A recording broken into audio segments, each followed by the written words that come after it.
Selama kita hidup di dunia, hanya ada satu yang bisa mengawal, membawa kita, berjalan dengan kita, menyelesaikan semuanya, menggenapi semua rencananya. Satu itu namanya iman. Sebab di surga nanti kita tidak butuh lagi iman, karena kita sudah hidup dalam realita kenyataan bersama-sama dengan Dia. Di bumi kita bersama dengan Dia lewat satu yang namanya iman dan Roh Kudus. Jadi isu iman itu penting buat kita. Seberapa dalam, seberapa lebar, seberapa tingginya kita mengenal Dia.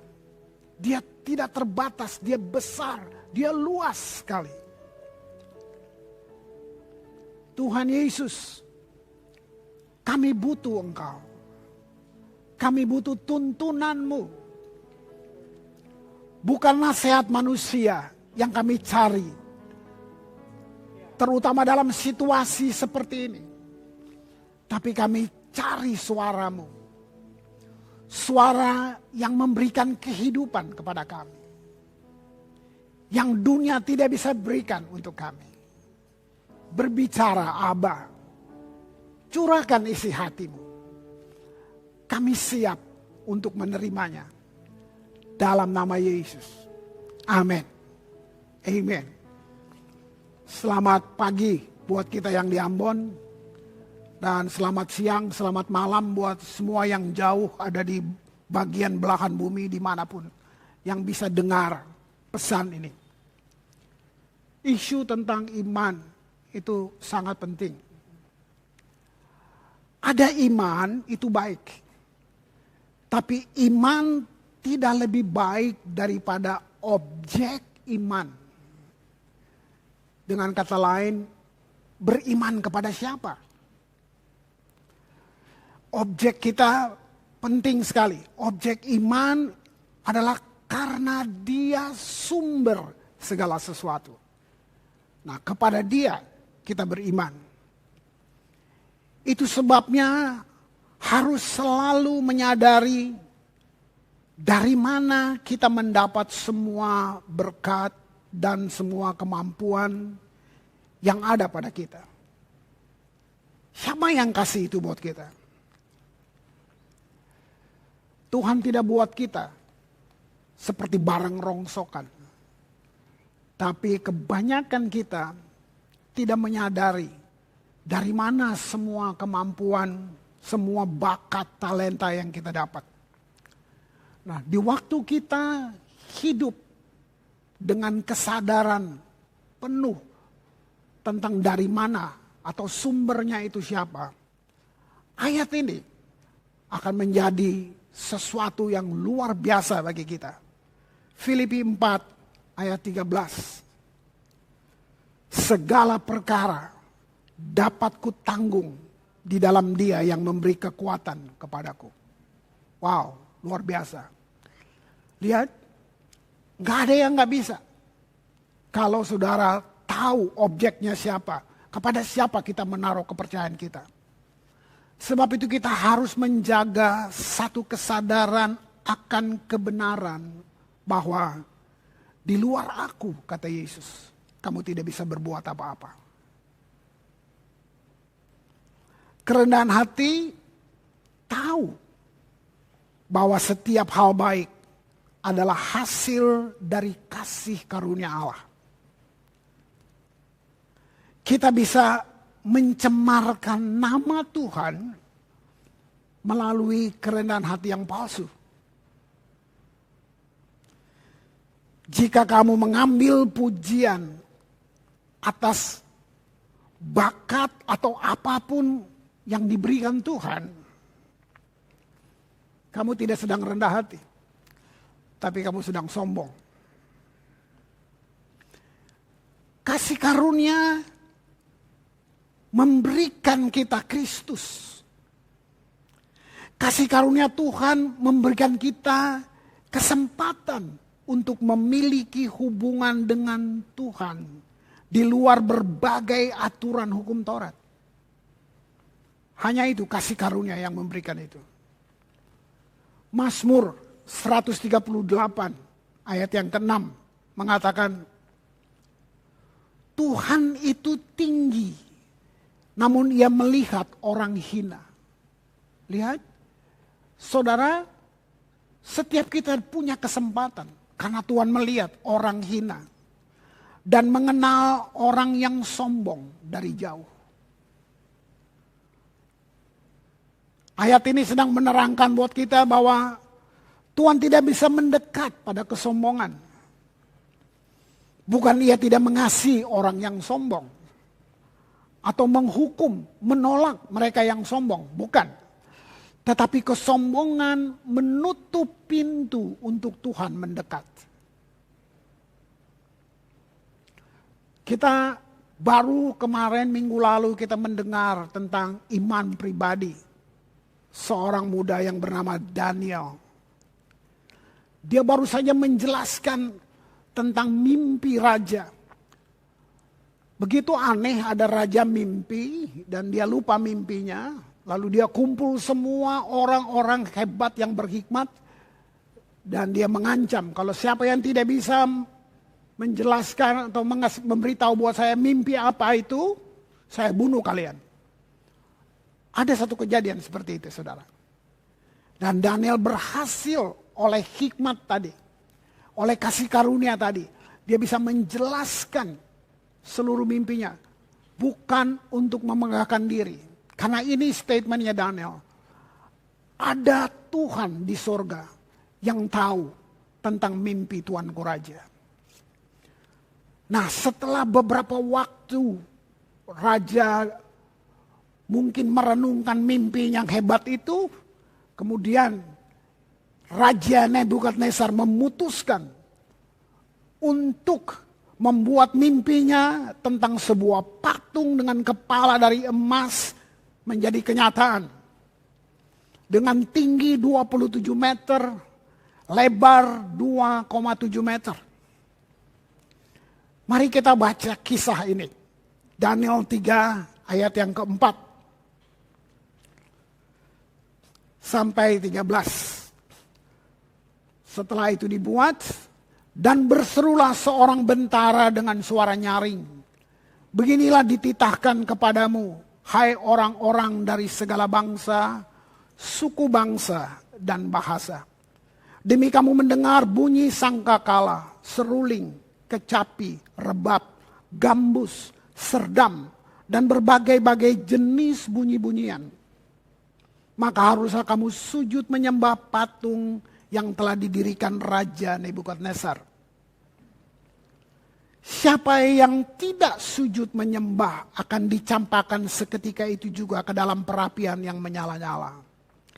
Sebab itu demi segala bangsa mendengar bunyi sangkakala, seruling, kecapi, rebab, gambus, dan berbagai-bagai jenis bunyi-bunyian, maka sujudlah orang-orang dari segala bangsa, suku bangsa, dan bahasa, dan menyembah patung emas yang telah didirikan Raja Nebukadnezar itu. Ayat 8 menarik sekali. Pada waktu itu, tampillah beberapa orang Kasdim menuduh orang Yahudi. Ada beberapa orang Yahudi yang kepada mereka telah Tuanku berikan pemerintahan atas wilayah Babel, yakni Sadrak, Mesak, dan Abednego. Orang-orang ini tidak mengindahkan titah Tuanku, ya Raja. Mereka tidak memuja dewa Tuanku dan tidak menyembah patung emas yang telah Tuanku dirikan. Hasilnya sesudah itu, ayat 13. Nebukadnezar memerintahkan dalam marahnya dan geramnya untuk membawa Sadrak, Mesak, dan Abednego menghadap. Setelah orang-orang itu dibawa menghadap raja. Sebelum saya lanjutkan, minggu lalu kita bicara tentang satu pribadi yang namanya Daniel. Sekarang saudara lihat sudah tambah lagi Sadrak, Mesak, dan Abednego. Kita bisa lihat bahwa dari iman pribadi Daniel, telah menular menjadi iman bersama. Saya mau pastikan buat saudara bahwa cukup kalau ada satu orang beriman seperti itu. Di lingkunganmu, yang kecil sampai yang besar, kamu bisa merubah semua situasi di situ. Dari satu iman pribadi Daniel telah menular menjadi iman bersama. Lanjutkan cerita ini, ayat 16. Lalu Sadrak, Mesak, dan Abednego menjawab Raja Nebukadnezar, tidak ada gunanya kami memberi jawaban kepada tuanku dalam hal ini. Jika Allah kami yang kami puja sanggup melepaskan kami, maka ia akan melepaskan kami dari perapian yang menyala-nyala itu. Dan dari dalam tanganmu, ya Raja. Tetapi seandainya tidak, hendaklah tuanku mengetahui, ya Raja, bahwa kami tidak akan memuja dewa tuanku dan tidak akan menyembah patung emas yang tuanku dirikan itu. Ini yang saya sebut dengan objek iman. Mereka tahu objeknya kemana. Risikonya besar, saudara. Mereka tidak memikirkan konsekuensinya. Mereka tidak mau mengkompromikan keyakinan mereka. Hari ini kita menonton, kita menyaksikan orang rata-rata terlalu takut pada manusia. Firman Tuhan berkata, takut kepada manusia akan mendatangkan jerat. Saudara bisa cari di Amsal. Saya mau katakan, jangan biarkan iblis mengalihkan kamu dengan takut kepada manusia. Jangan bergantung pada pendapat orang lain. Kalau itu kamu buat, maka kamu sedang mendasarkan kebahagiaanmu di tempat yang salah. Mari kita lihat bagaimana reaksi raja terhadap iman mereka. Daniel 3 ayat 19. Meluaplah kegeraman Nebukadnezar. Air mukanya berubah terhadap Sadrak, Mesak, dan Abednego. Lalu diperintahkannya supaya perapian itu dibuat 7 kali lebih panas dari yang biasa. Ini sudah di atas normal, saudara.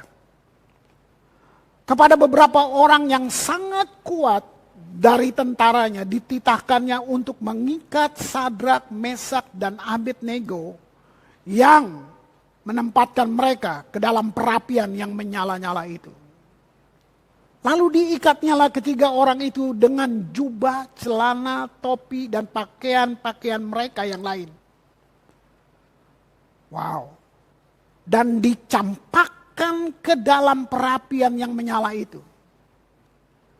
Karena titah raja itu keras, dipanaskannya perapian itu dengan luar biasa.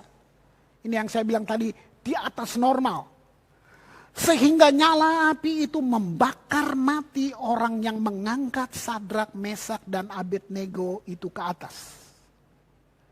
Tetapi ketiga orang itu, yakni Sadrak, Mesak, dan Abednego, jatuh ke dalam perapian itu yang menyala-nyala itu dengan terikat. Saudara, perintah Nebukadnezar ini keras. Tapi tidak bermanfaat secara fisik bagi ketiga anak muda ini. Kemarahannya begitu tidak terkendali. Kalau saudara baca tadi, dalam kemarahannya dia bahkan berani mengorbankan orang terkuatnya yang ditugaskan untuk coba menyadarkan ketiga anak ini. Dikatakan mereka cuma coba membuka pintu tungku itu, mereka mati. Saking panasnya. Lihat itu. Wow. Ayat 24, mari kita baca. Kemudian terkejutlah Raja Nebukadnezar. Lalu bangun dengan segera. Berkatalah ia kepada para menterinya. Bukankah 3 orang yang telah kita campakkan dan terikat ke dalam api itu? Jawab mereka kepada raja, benar ya raja. Katanya, tetapi ada 4 orang kulihat berjalan-jalan dengan bebas di tengah-tengah api itu. Mereka tidak terluka.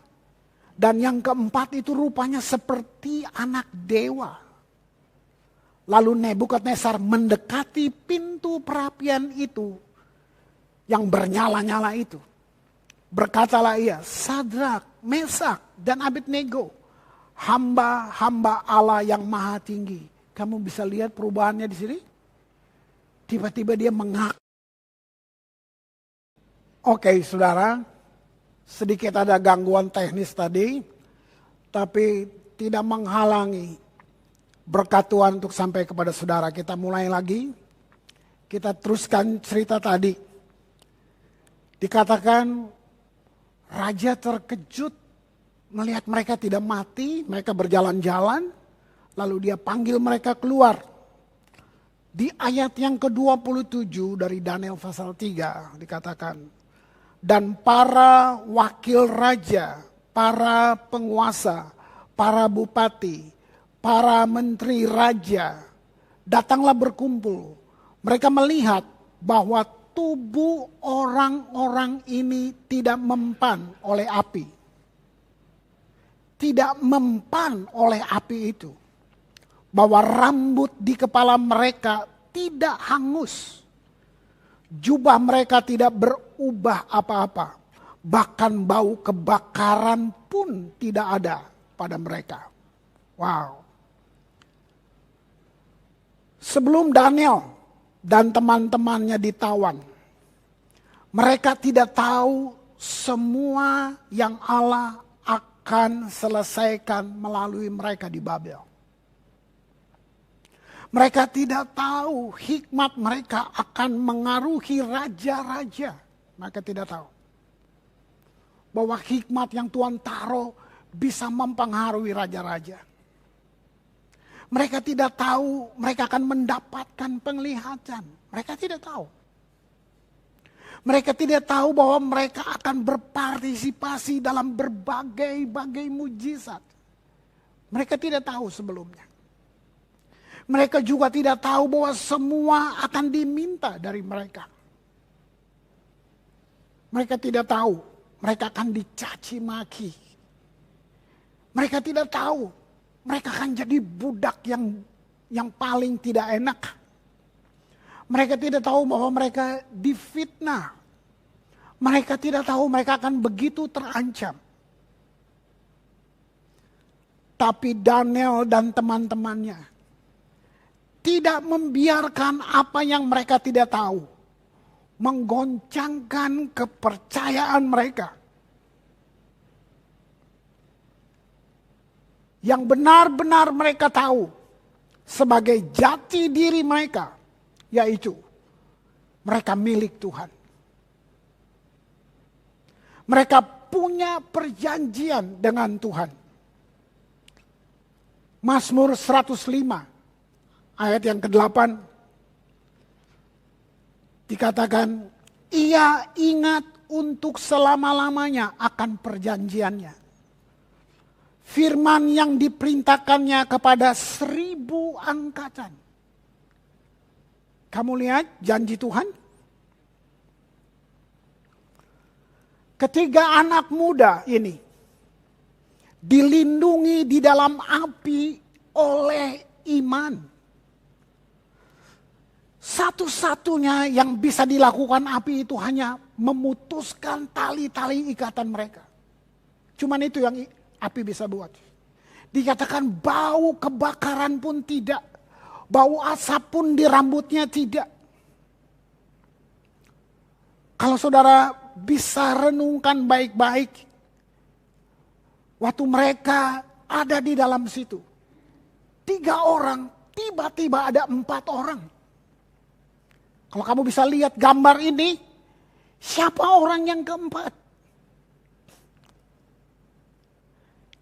Lihat itu. Raja pun terkagum-kagum. Siapa Satu pribadi bisa muncul di dalam api itu. Saya nyatakan di sini, itulah pra penjelmaan Yesus yang ada bersama mereka di dalam api untuk memenuhi janjinya. Ulangan 31 ayat 8 meneguhkan itu. Sebab Tuhan, Dia sendiri akan berjalan di depanmu. Dia sendiri akan menyertai engkau. Dia tidak akan membiarkan engkau dan tidak akan meninggalkan engkau. Janganlah takut. Janganlah patah hati. Saudara, iman saya sudah katakan tadi. Iman tidak lebih baik daripada objek iman. Ingat baik-baik, iman tidak lebih baik daripada objek iman. Jadi saya mau saudara tangkap ini. Jika saya ingin memiliki iman yang benar, saya harus lebih dulu tahu bahwa orang yang kepadanya saya menaruh iman saya, dia bisa dipercaya. Hari ini saudara-saudara ikuti semua berita ini. Saya mau katakan, objek iman kita adalah Yesus. There is power in the name of Jesus. There is power in the name of Jesus. There is power in the name of Jesus. To break every chain, break every chain, break every chain.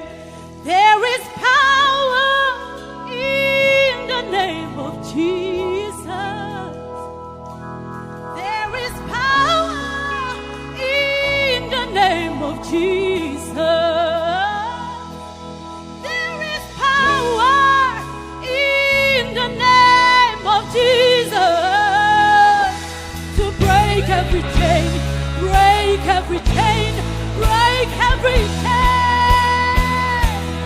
There is power in the name of Jesus. There is power in the name of Jesus. There is power in the name of Jesus. Break every chain, break every chain, break every chain. There is power in the name of Jesus. There is power in the name of Jesus. There is power in the name of Jesus. Break every chain, break every chain. There is power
Tidak ada yang bisa menghalangi kamu untuk Tuhan melawat kamu. Masalah teknis, gangguan-gangguan tadi tidak bisa menghalangi kamu. Ini saatnya kamu bisa mengalami itu. Kalau Daniel, Sadrak, Mesak, Abednego bisa, apalagi kita sekarang. Kristus ada di dalam kamu, Roh Kudus ada di dalam kamu. Christ in you, the hope of glory. Pegang itu, pegang itu. Dia akan mematahkan segala belenggu-belenggu. Perkatakan imanmu kepada masalah kamu, pada penyakit kamu, pada semua yang coba menghalangi kamu. Aku berdoa di dalam nama Tuhan Yesus. Bagi siapa saja yang hari ini mendengar pesan ini, pesan kamu hidup, engkau firman yang hidup, firman iman, aku katakan di dalam nama Yesus, diselamatkanlah mereka yang menjerit hari ini, yang memohon pertolonganmu. Tidak ada yang tidak tertahan. Aku memanggil utara, selatan, timur, dan barat. Aku memanggil berkat samudra raya. Aku memanggil berkat embun pagi. Turun bagi mereka yang mendengarnya. Berkat Abraham, Ishak, dan Yakub turun bagi mereka di dalam nama Tuhan Yesus Kristus.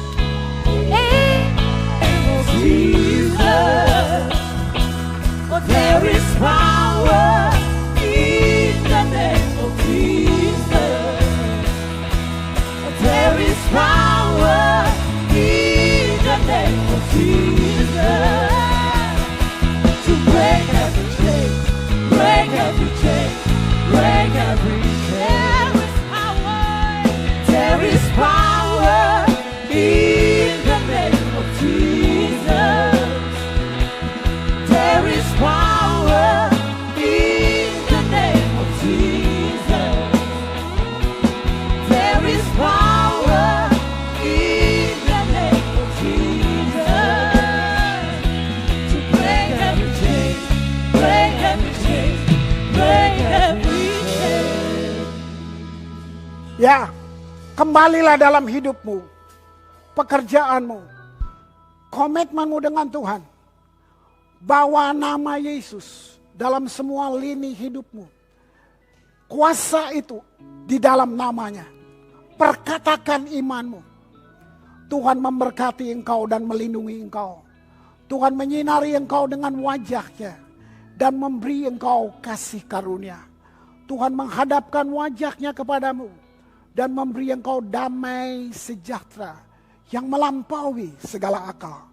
Kasih, anugerah, limpah rahmat dari Tuhan kita Yesus Kristus. Persekutuan yang indah dengan Roh Kudus mengawali setiap langkahmu, keluar masukmu, mulai hari ini sampai selama-lamanya.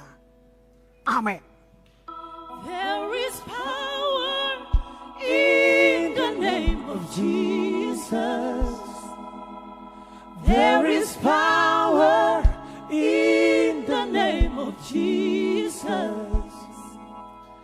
There is power in the name of Jesus. To break every chain, break every chain, break every chain.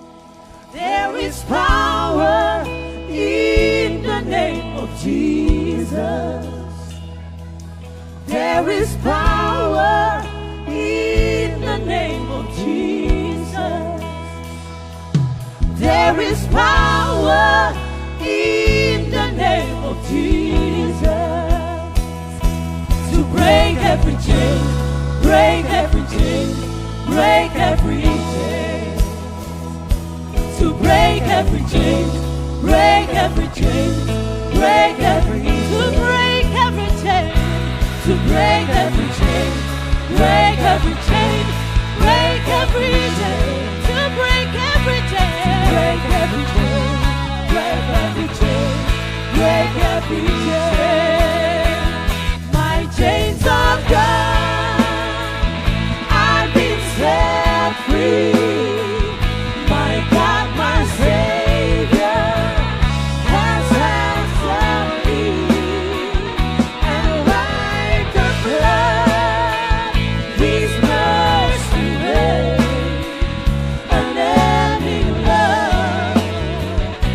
Yeah.